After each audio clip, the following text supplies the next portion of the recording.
I gotta try to turn my head around.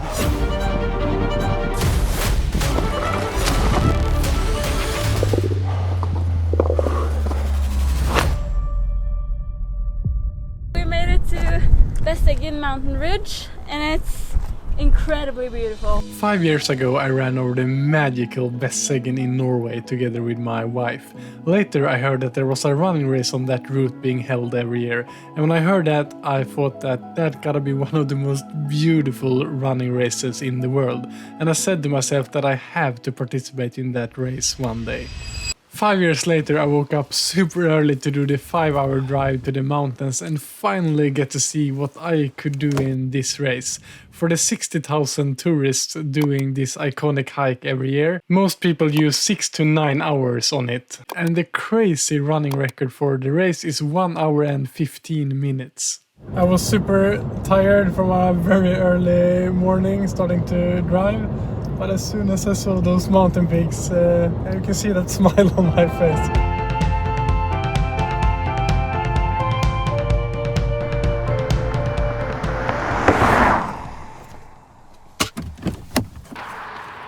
It is still a long time until the race starts, I think about 2 hours, but I'm still in a bit of a hurry because now I gotta run from the parking lot to the lake where a boat will take me to the start. And if I miss that boat, that 5-hour drive would have been for nothing.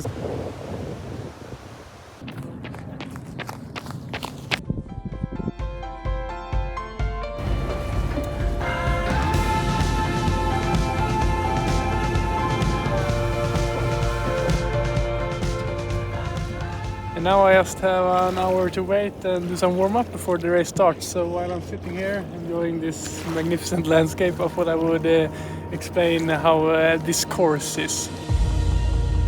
The route is 14 kilometers or 8.7 miles long and goes over this epic mountain ridge. What makes this a tough challenge is the technical terrain and the climbing. You climb more than 1,000 meter vertical. I got so caught up in the journey of getting here that I almost forgot why I'm actually here.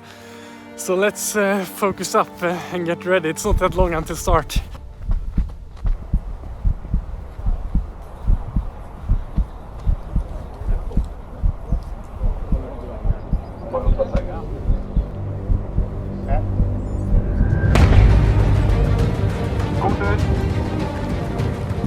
The start of the race was pretty hectic as we were quickly going to move into this small mountain trail. It's important to not be too far behind there as it will get harder to pass people. But with that said, knowing that I'm not in my best shape and that the course starts with a grueling uphill climb up the ridge, my plan was to start easy. But as soon as we arrived at the trailhead, the pace really slowed down and I got stressed that I was going to get blocked. So instead of just waiting it out and finding my rhythm up the first climb, I started to try to pass people pushing way too hard. The first couple of minutes it felt okay, but quite quickly I realized that I had pushed it too hard. This talented young runner asked if he could be in the video, and by him being able to talk comfortably and me being half dead at this point, I finally realized that I have to slow down the pace. At this point we're only 10 minutes into the race and my legs are already filled with lactic acid. Lots of people pass me and although I try to slow down, my legs just feels worse and worse. It's so hard to recover and regain momentum when the uphill is this steep.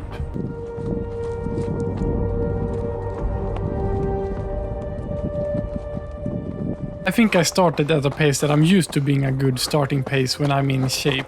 And with the competition nerves, I forgot to realize that after my worst couple of months ever training-wise, my shape is simply not where I want it to be.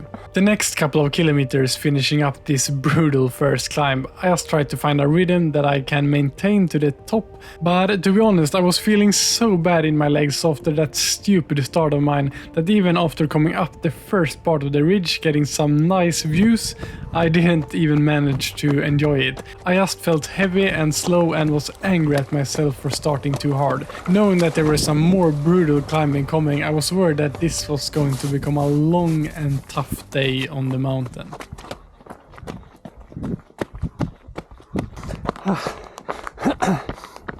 I gotta try to turn my head around and start start thinking positive. Let's actually enjoy this. I don't know if it was the incredible views, the fun downhill, my mind shift change, or the fact that my legs finally started to recover from the first uphill. But no matter what, I started to feel better. I tried to accept that I will not do an as fast run as I had hoped to, and instead focus on doing my absolute best from this point on and actually enjoy that I get to run and push myself in this incredible landscape. Knowing that the most scenic and beautiful part of the race was coming, it was important to stop my spiral of negative thoughts, because I didn't want to have drove 5 hours to be miserable at one of the most beautiful places in the world.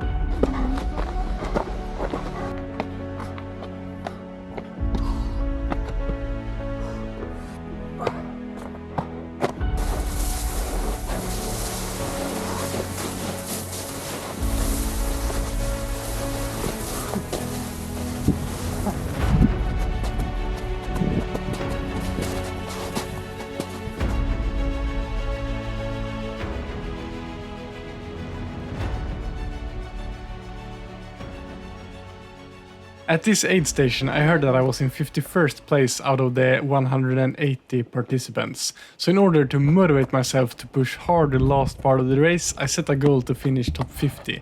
And I was going to need all the motivation I could get, because we were starting the main steep climb up the ridge.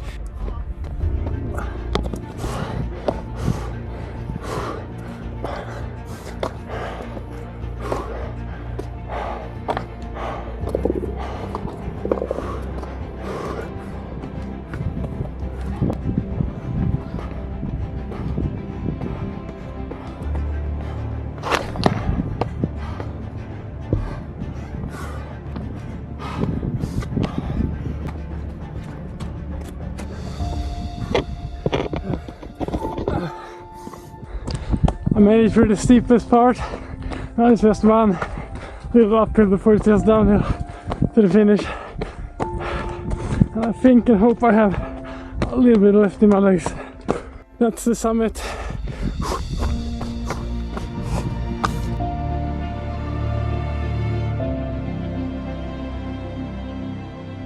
After doing a good climb and first part of the downhill towards the finish line, I managed to pass some people and was happy knowing that I was top 50 in the race again. But my lack of specific training was going to cost me in the downhill.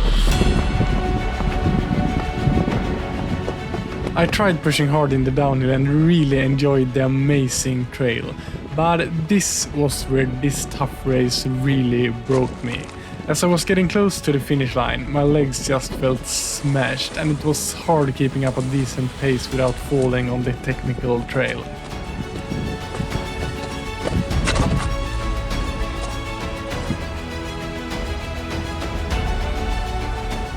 It was frustrating to see some people pass me with just a couple of 100 meters to the finish line, but this race still was such a cool experience, and it motivated me to get back in better shape and hopefully give this race another go. I finished in 52nd place in a time of 1 hour, 54 minutes and 17 seconds. If you want to see me race another incredibly beautiful race, you can click here.